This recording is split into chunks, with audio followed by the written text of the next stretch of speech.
So, para po sa mensahe po natin ngayon, it is not just important, pero sobrang importante po. So, why is that po? Kasi, sa title pa lang po ng message po natin, the success of worship or success in worship is the success in everything. Ito po yung first confirmation na dapat po magkaroon po tayo. Bakit po ang pagtagumpay sa pagsamba ay pagtagumpay po sa lahat ng bagay? This is the first and most blessing na ibinigay po ng Diyos sa Kanya pong mga anak. You know po, when God created mankind, ito pong si Adan, the first blessing po na ibinigay po niya sa kanila, ang pinakapagpapala po is to be with them. Ang salita pong with po, ibig sabihin po makasama po ang Diyos tama, and that is worship po. That is the first and most blessing po na ibinigay po ng Diyos sa unang tao. Kaya nga po, to be success in worship means to be success in everything. Bakit po ba natin ito sinasabi? Dahil ito po ang kasagutan at pagpapala na ibinigay po ng Diyos sa Kanya pong mga anak. So, just in according po sa binasa natin sa Acts chapter 6 verse 1 through 7 po. That time po, katulad po ng binasa po natin kanina, na meron pong mga reklamo laban po sa mga Jewish people. Ito pong mga Gentiles. Di po ba? So, nagre-reklamo po sila na hindi daw po sila binibigyan po ng, ng sapat na ikabubuhay po nila. So, dahil nagre-reklamo po sila, saan po sila pumupunta po para po sa mga reklamo po nila? Pumupunta po sila sa mga mismong mga pastor po or mga apostol. Pero ito po mga apostol or mga pastor po na to, sinabi po nila na hindi tayo makapag-focus sa salita ng Diyos.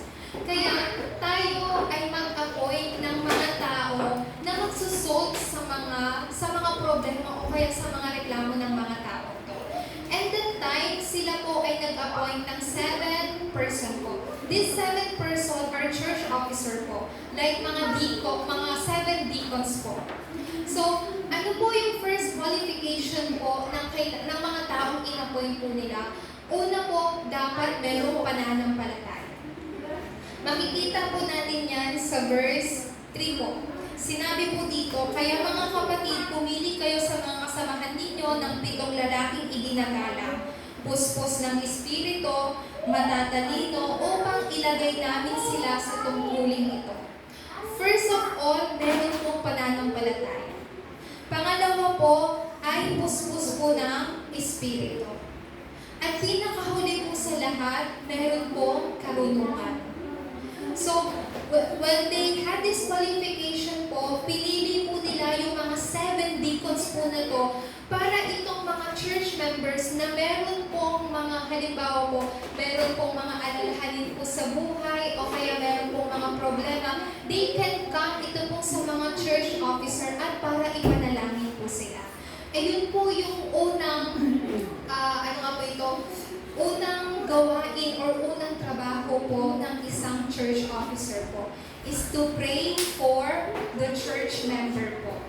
At kapag ipinanalangin po nila, ito po mga church officer po na to, sila po yung magre-report sa pastor.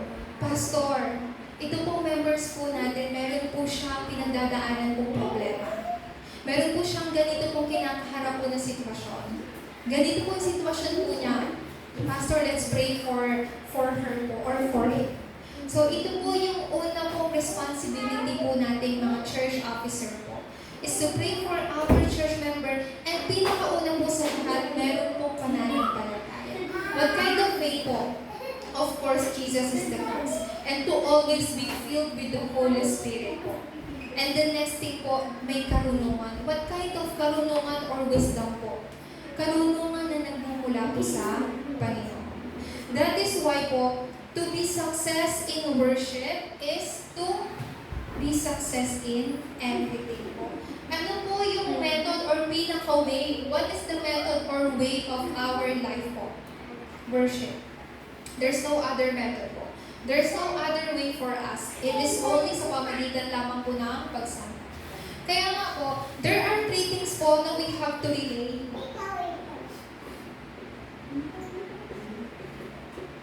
Tatlong bagay po na kailangan po natin i-relay. Una po, hindi lang po sa sarili po natin, kundi rin po sa mga remnants.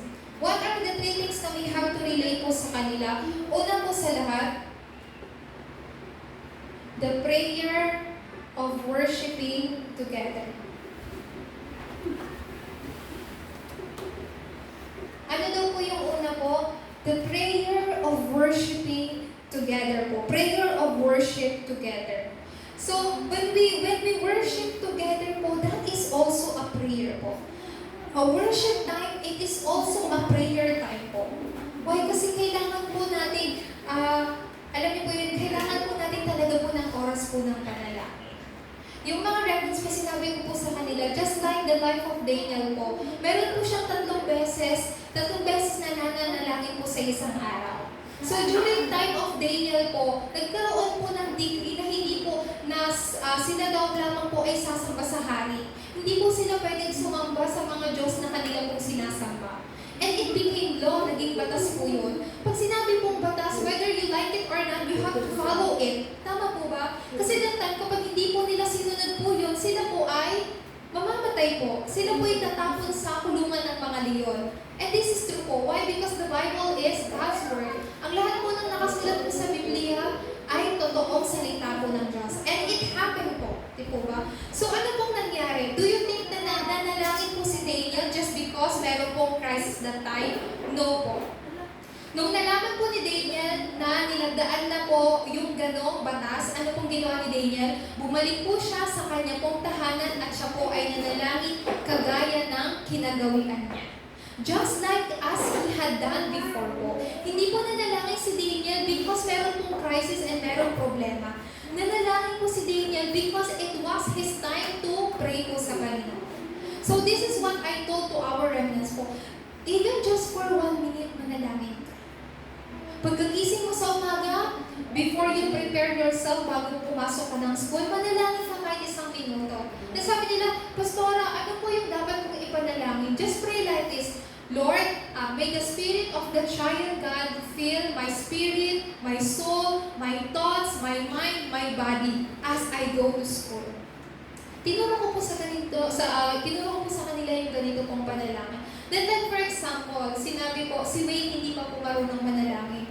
Then si Sister Camille po, you have to sit beside him po to teach him how to pray po. Kung hindi niya pa po kayang bigkasin po yun, or especially po si Chloe, then kahit po yung prayer po ninyo, maririnig po ng anak ninyo. That is the most, effective prayer po para ma-imprint po sa mga bata. Kaya nga po, this time of worship is a time of prayer po. During this time, ano po ang nangyayari? Triune God is working. Even this time. Ngayon po mismo, ang 3 persona po ng Diyos ay kumikilos. Kapag kumilos po ang 3 persona po ng Diyos, what you are receiving po is throne's power. Kapangyarihan na nagmumula po sa trono. The power of the throne descends to the place po, upon the places na related sa inyo. What are the places na related po sa inyo? Isang maganda pong example, sa barangay po. Related po yun sa buhay ni Deaconess Maria. When Deaconess Maria pray for the Triune God and pray for the power na nagmumula po sa trono, yung kapangyarihan po ng trono ng Diyos po ay maitatantag po doon po sa barangay. Amen po ba? So meaning to say po, the place, yung mga lugar na related po sa inyo, kapag ipinanalangin niyo po yun, ang kapangyarihan po ng trono will establish upon that place po. Hindi lang po yun. Like for example, example po, when your children are studying in school and you pray for them po, 100% po they will receive the power mula po sa trono. Not only that po, you will receive the power from the throne.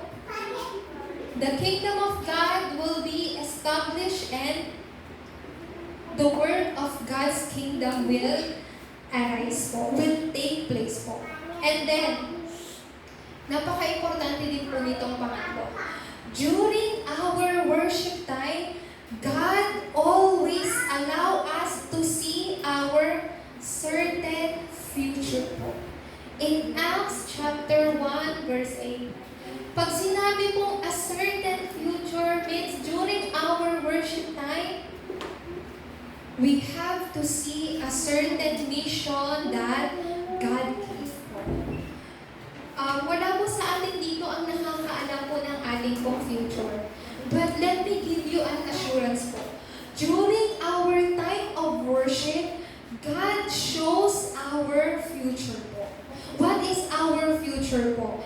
The mission that He gave po. Alam niyo po what kind of path yung mga anak po ninyo, what kind of path our remnants are taking right now? The path of saving the 237 and the 5,000 tribes po. The path of saving world evangelization po. They are taking now that path po. So kaya during our worship time po, God really shows a very certain future and mission po sa buhay natin. So when you are listening to God's word po, do not just listen to God's word po. You have to really hold on to God's mission po. Sa pamamagitan ng mensahe ngayong araw, ano ang mission na ibinigay sa akin ng Diyos? This is what we must hold on to po. Sa pamamagitan ng salita ng Diyos na ibibigay niya sa akin ngayong araw, ano ang ibibigay ng mission sa akin ng Panginoon? Bakit po? Because that time po, makikita po natin, just like in Mount of Olives, where Jesus Christ called His disciple po, binigay niya po sila ng mission. Yung mission po na yon regarding po sa kaharian po ng Diyos. At itinuro niya po yun sa kanila sa loob po ng 40 days po. When we see this mission accurate po, do you know what will follow po? Great answer will take place po. Kailan po? Kapag makita po natin yung mission po natin. Lord, ano po yung mission na ibinigay niyo po sa akin sa pamagitan ng salita ninyo na aking tinatanggap ngayon? Not only that po. Pangalawang bagay na we have to relate to ourselves and to our remnants, it is the life or yung buhay po natin, life of living sacrifice po. According sa Roma chapter 12 verse 1 po. Ano pong nakasaad po dito? Therefore, I urge you, brothers and sisters, in view of God's mercy, to offer your bodies as a living sacrifice. Paano po natin may bibigay po natin?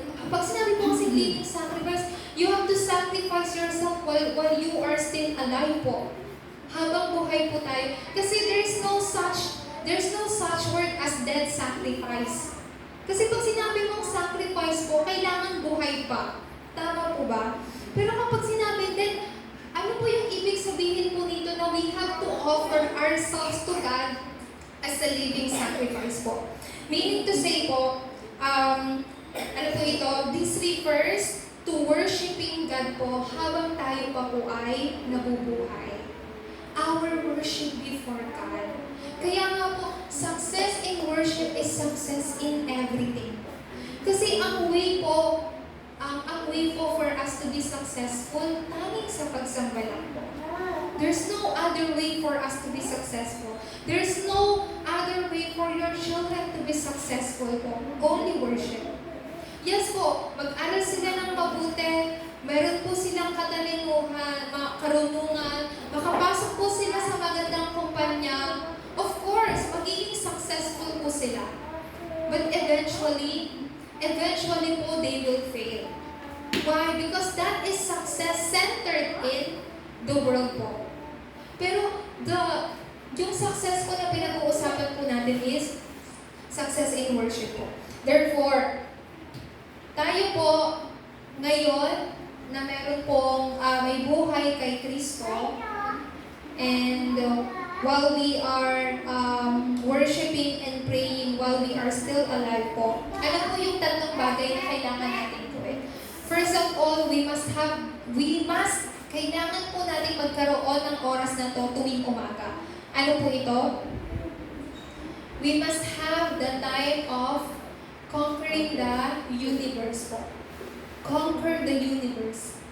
What is the meaning of conquer the universe po? This is your morning time. Every morning, gawin niyo po ito. This is morning prayer time po. During morning prayer time, what you have to do po, you have to pray po to restore your spirit and soul. And then, everything sa buhay ninyo, your body, your mind, your health, will be restored also po. Kailangan po natin gawin ito during morning time. We have to restore everything po sa umaga. Our spirit, our soul, our body, our health, everything po. Meaning to say po, your thoughts, your breathing, everything, lahat po ng bagay po na yan, change it into prayer. Iniisip, your breathing po, lahat po ng bagay na iniisip po ninyo, change it into prayer.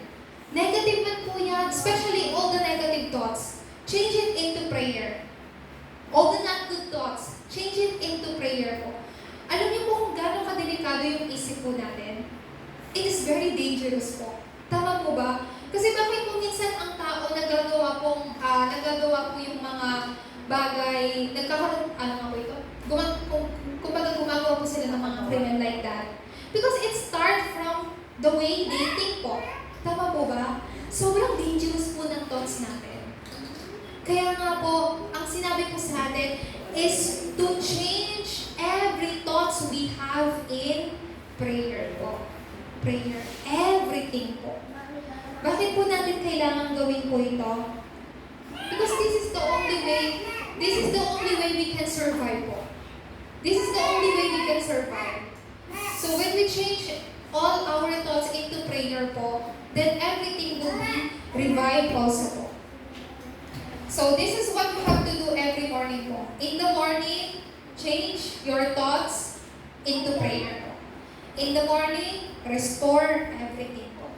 Your spirit, your soul, mind, body, your health, restore everything po. Pangalawa po, conquer the world po. World conquest. This time po is during daytime. Sa madali pong salita, during your encounters or your meeting with others po. Until you meet someone po, yun pa rin po ay, morning. Pero when you meet someone, that's considered already your daytime po. Po ba? So, isa po maganda po kasi example, City Calas Maria, before you go to barangay po, di po ba? That's your morning po. But when you go to barangay, that's already your daytime po. Kasi you already encounter a lot of people po. So during daytime po, what are you going to do? That is the time to conquer the world po. Let me give you an example po. Joseph met Potiphar. Di po ba? That was during daytime po. Joseph met the official nung siya po ay nasa kulungan. Joseph met Pharaoh po, the king. Hindi po nag-request si Joseph na makaharap yung hari. Kasi ano lang po siya, isa po siyang bilanggo eh. Wala siyang karapatan na humarap po sa hari. But the king is the one who called him po. So meaning to say po, because of Joseph's encounters, he became a governor of Egypt po. Dapat po yung mga remnants natin ang kikinig eh. Kasi yung message na to, it is really a message for them. Remnants, during your daytime, nasan kayo? Halos, nasa school, tama? Yung encounters ninyo, magti-take place sa school ninyo. So, yung field of evangelism ninyo is your school. Do not be deceived by Satan. Don't be discouraged po. Another example po si David. David encountered Goliath po. When David encountered Goliath, do you know what happened po? He became king. So, Sister Camille, when you met problem po, that problem will become answer po. It happened during your daytime. It happened kasi yung daytime, it is a time of conquering the world po. Pangatlo po, how about this one? Conquer the future. Conquering the future po, it happens during our nighttime po. And during our nighttime, ano po yung kailangan nating gawin is to make a masterpiece. Ito po ay, ano nga po ito? Ito po ay request ko po, lalo na po sa atin pong mga adult members. During nighttime po, go inside of deep prayer time. Deep prayer time po. Yung tulog na po yung mga anak po ninyo, kahit ilang minuto po, you can have like 5 minutes or 10 minutes, go inside of deep prayer time. When we do not have deep prayer time po sa gabi, marami pong mga thoughts yung papasok po. Iba't ibang mga isip ang papasok po sa atin. So we really have to be careful po. You know kasi during evening time po, it's very quiet. It's not peaceful. It's quiet po. Quiet, pag sinabi po quiet, tapos without God's word po, sometimes it became our, ano nga po ito, nagiging source of our negative thoughts. Our depression po, nagiging stress siya. But, during nighttime po, I really request this to everyone, have the deep prayer time. Kaya po, let's try to make it faster po. Anyways, may pangatlo pa po to, pero hindi ko na po sasama. Pinakapangatlo po nito, summit prayer time. What kind of summit prayer time? The prayer of a spiritual emperor. We must have this, yung mga remnants po. So, ano po ang simula po nito? The beginning of a summit, una po sa lahat, pinakauna po sa lahat, ay mapuspos, laging puspos ng pananampalataya. We must have this po. Puspos lagi ng pananampalataya. Sorry po. Wait. Punta ka dito. Huwag mong guluhin si ako. Okay po. Una po sa lahat, kailangan po natin laging puspos ng pananampalataya. What kind of faith po? Tanging si Jesus lamang ang Kristo. Sinabi ko po sa inyo, di po ba, they chose 7 deacons po.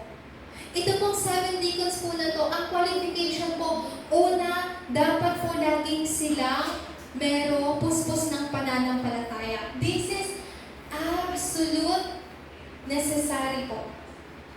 Kinakailangan sa buhay po natin. Pangalawa po, it all started po kapag tayo po ay filled ng Holy Spirit po. Laging pinapanahan ng banal na Spirit po. One of the best prayer po, Lord, may you fill me with your Holy Spirit po. Kasi when we are filled, kapag tayo po ay filled po ng ibang bagay, like for example po, negative thoughts, then ang gagawin po natin, negative actions, negative words. It all started from our thoughts. Kaya masabi ko po sa inyo, our thoughts is very dangerous. Kasi kung sa magkaroon po tayo ng negative thoughts, our action, our words will also become negative po. But, when we pray like this, Lord, may you fill me with your Holy Spirit.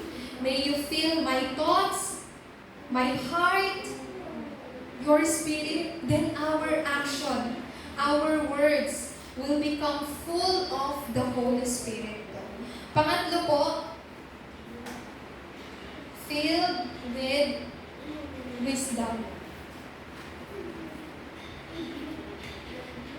Nung ang mga Israelita po ay naging captive ng Babylon, ang hari po ay tumawag po ng mga kabataan. Sabi po ng hari, pumili sila ng kabataan na pwede po nilang maturuan regarding po siguro sa politics po ng Babylon, ganyan. So itong 4 young men po na to, si Daniel at ang kanyang tatlong kaibigan, God gave them wisdom and learning po. Marunong po sila pagdating po sa literature and learning. God really blessed them with wisdom po. So, nung time na pinatawag na sila, kasi they chose not to eat yung mga pagkain na iniaalay po sa Diyos-Diyosan eh. Pero nung time na tinawag na po sila, mas malulusog pa sila kaysa sa mga kabataan na kasama nila who chose to accept yung mga pagkain na iniaalay sa Diyos-Diyosan. So, they resolved with their minds not to eat those food po. Ano pong ibig sabihin ng decision or resolution na ginawa nila? The resolution or decision po not to bow down idols po. Kaya nga po, nung sila ay iniharap sa hari, mas malulusog pa sila kaysa po dun sa mga kabataang kasama nila. And what else po? They are 10 times more na matatalino sa lahat po ng tao, sa lahat ng mga kabataan na kasama nila. What is that po? What kind of wisdom? It is a wisdom that came from Jesus Christ po. In 1 Corinthians chapter 1 verse 24 po. Sorry po, hindi po ako sigurado if this is the right verse, pero in 1 Corinthians po, it says there that si Kristo, He is the wisdom and knowledge of God po. At pangalawa po, kapag ginawa po natin yung mga bagay po na to, then makikita po ninyo yung pagbabago sa inyo, sa ating field po. What is our field? Ano po yung field po natin? Maaari po yung maging family nyo, maging school na pinupuntahan ng mga remnants natin, or yung everyday, yung lugar na lagi nyo pong pinupuntahan na related po sa inyo. So from this moment on po, hindi na po mababago yung field po ninyo, but it will alive po. Ito po ay mabubuhay. Will come to life po. Makikita po natin in Acts chapter 8 verse 4 to 8 po. Acts 8 verse 4 to 8 po. This is where Peter went to Samaria. And in Samaria, he proclaimed the gospel of Christ there. So when they heard the gospel that Peter proclaimed, what happened po? Lahat ng mga tao inaalihan ng demonyo, lahat ng mga tao nagkaroon ng mga physical na karamdaman, lahat po sila nagkaroon ng kagalingan. At yung pinakalas ng Bible verse po doon, and there was a great joy in that city po. So what is going to happen? If you have this time po, and you became also this kind of person, your field will change and your field will come to life po. Lahat po ng ito ay sunod-sunod na kasagutan na ibinigay po ng Panginoon. Pangalawa po, in Acts chapter 8 verse 26 to 24 po,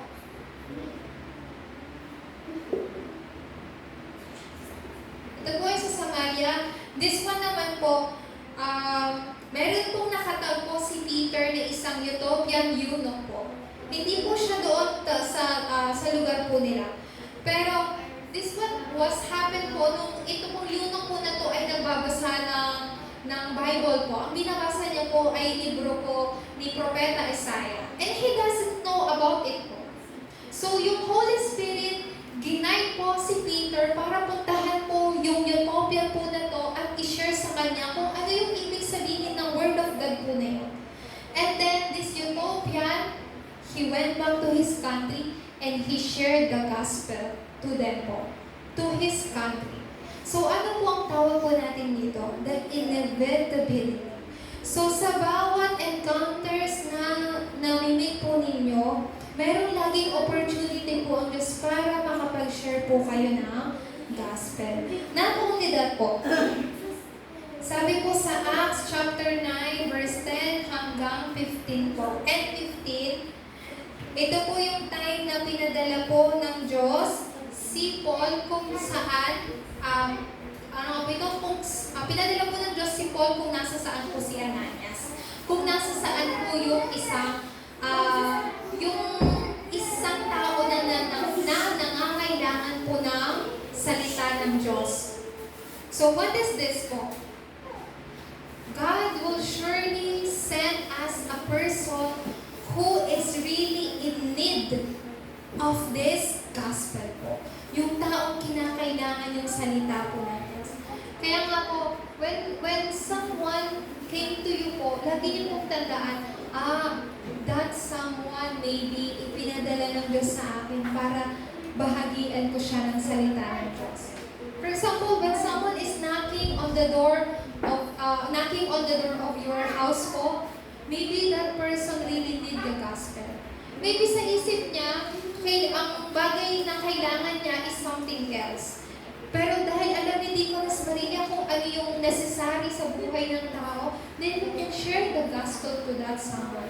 So always remember, God sent Paul po where Ananias was po. Pang-apat po, in Acts chapter 10 verse 1 through 5 po, the gates of Rome were opened through the house of Simon the Tanner. So, papaano po nabuksan po ang bansang Roma? Because of this one person, Simon po. Panglima po, in Acts chapter 12 verse 1 to 25. Nung si Pedro po ay nakulong, all the church members were gathered together para manalangin po. And during that time po, nung nanalangin po sila, ang Diyos nagpadala po ng anghel at si Pedro po ay nakalaya. So during their time of prayer po, ang nagpakulong po kasi kina Pedro po ay si King Herod. Pero during time na nanalangin po yung mga members, namatay po si King Herod. So, am I telling ko na kapag manalangin kayo, makakapatay po kayo ng isang tao? So, what I mean po is when you pray, God is working, the spirit of the triune God is working po. So, yung prayer po ninyo is not in vain. Amen po ba? Yung prayer po ninyo, hindi lang po kung saan-saan natupunta po yan. Your prayer goes directly to the throne of God po. Amen po ba? Your prayer is powerful. Kaya maaari nga kayong makapatay sa prayer ninyo. But what is the meaning of that po? Always remember, your prayer is powerful. Why? Because of the power of Jesus Christ. Pinaka-huli po sa lahat. There's, again, number 3. But, anyways po, I'm not going to message bill number 3. What you will see is the result po. What are the 3 results po? The guidance of the Holy Spirit. You will see the work of the Holy Spirit and the fruit of the Holy Spirit. Sa atin pong pagtatapos, very easy po. Just in Acts 1:8 po. Acts chapter 1 verse 8 po. Let's find out our mission today po. What is my mission today? Ano yung mission na ibinigay sa akin ng Diyos sa araw? So, in Acts 1:8 po, this is what Jesus said po sa kanyang disciple. You will receive power when the Holy Spirit comes on you. When you receive that power, you will be my witnesses in Jerusalem, in all Judea and Samaria, and to the ends of the earth po. Kailan daw po tayo tatanggap ng kapangyarihan? Kapag bumaba daw po sa atin ang banal na Espiritu. But alam niyo po yung answer? Bumaba na po ito sa atin. Already within us po. So you are Christ witnesses po. Pinakahuli po, evangelism is not something we are doing just because we want to do it. Evangelism will take place naturally po when we first enjoy these things po. When we enjoy this prayer of worshiping together, this life, a living sacrifice for morning, day, and night, and to become a person filled with the faith, filled with Holy Spirit, and filled with wisdom, we can see the changes in our field po. Kaya po, then the evangelism will take place naturally. So tayo po ay manalangin. Let us pray po. Spirit of the Triune God, we give you the highest praise and the highest glory even at this time po. Salamat po for allowing us to have the worship, Panginoon, kahit po sa hindi po magandang panahon na amin pong nararanasan po today. Salamat po, Lord God, for helping us to confirm your word today po. May you continue to bless us, Lord, and guide us with your Holy Spirit so that we may see every answer, every blessing within the gospel, Panginoon, kahit sa bawat sitwasyon. Lord God, naway, tulungan niyo po kami to find out our mission throughout this week, Lord God, so that we may truly see the answer that you have been prepared from the beginning. This is our prayer, Lord, in the name of Jesus Christ.